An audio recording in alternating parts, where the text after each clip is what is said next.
Whether it be a professional production or just a small show that takes place on a school stage, musicals, or really any big shows are hectic, stress-filled procedures.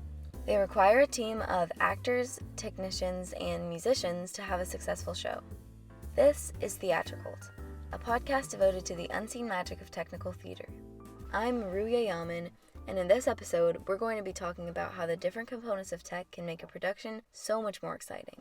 A theatrical show could just be a couple of actors on a stage reciting lines, but as we talked about in our last episode, tech can make a show a show.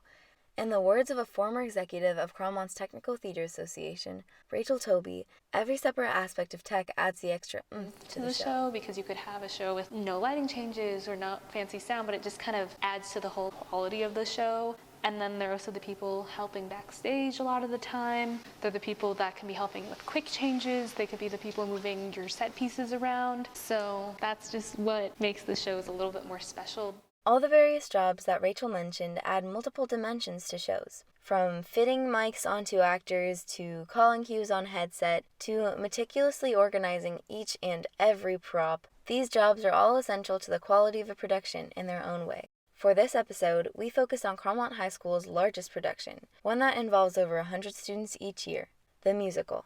To illustrate the various positions on the musical crew, we talked with the members that participated in it this year, starting with our crew backstage.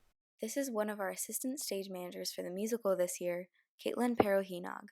Being the assistant stage manager on stage right is basically controlling the stage hands, moving set pieces, telling everyone on props, mic wranglers, even fly operators, what they're doing and when. Although the positions of assistant stage manager and stagehand are incredibly essential to productions, there are many other jobs on stage that are overlooked. One of these jobs is props crew. I am the props crew chief. This is Eli Wallow, and he was in charge of all of props crew for Carlmont's musical this year. Me and my crew, we keep track of everything that the actors interact with during the production while it's going is considered a prop, and me and my team are in charge of keeping track of those and getting them to where they need to be, when they need to be, and to the actors when they need them. A lot of times, props crew gets little to no recognition for all of the work that they put in.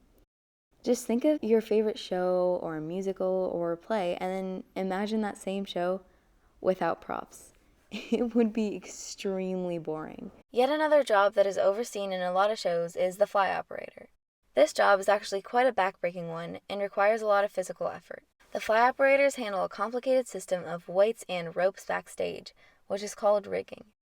To talk about it with us, we have Jackson Gibbs, who is specially trained to be a fly operator for this year's musical.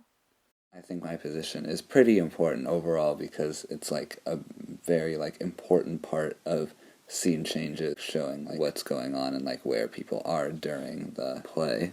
So basically any curtains or drapes or set pieces that you see flying in or out or up and down or in any given direction, that is a fly operator hard at work backstage. Now, although everything physically happening on stage, kind of out of the limelight, is extremely important to having a successful show, what happens in the dressing rooms or the makeup rooms is almost equally important in their own way. In some shows, costumes and hair and makeup are just the parents of the performers that want to give their kid a little more of a glamorous look on stage. But really, this is also an aspect of technical theater. Everyone on costumes, hair, and makeup is directed by a chief, which tells them what to do and what everything should look like, and kind of directs the process. We talked to Danielle Courtney from this year's costumes crew about the significance of her position in the world of technical theater.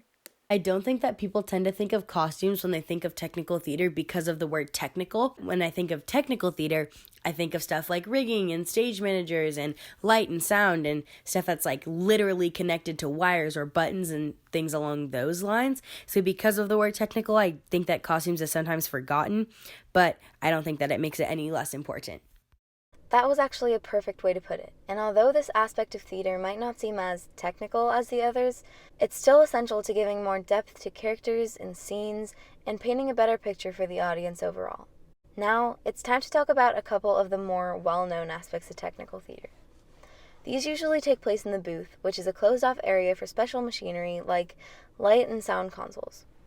My co-host Ava and I both held positions in the booth for this year's musical. I operated lights, and Ava was the stage manager, which means that she was directing the entire technical process. Along with our positions, there was also a soundboard operator and a follow spotlight operator who we're going to be talking with next. My position is the follow spot operator, so my job is to light up a specific person or specific people at one point in the show, and I follow them around usually. It can be during a dance number.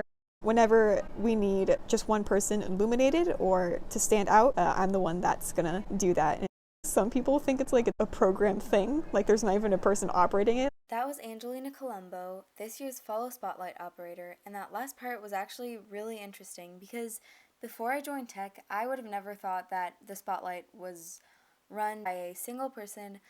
I would have thought it was part of an automated system or a machine, but as one of the speakers said before, technical theater to the outside eye might just seem like a bunch of machinery and wires and buttons, but it has so much more to it.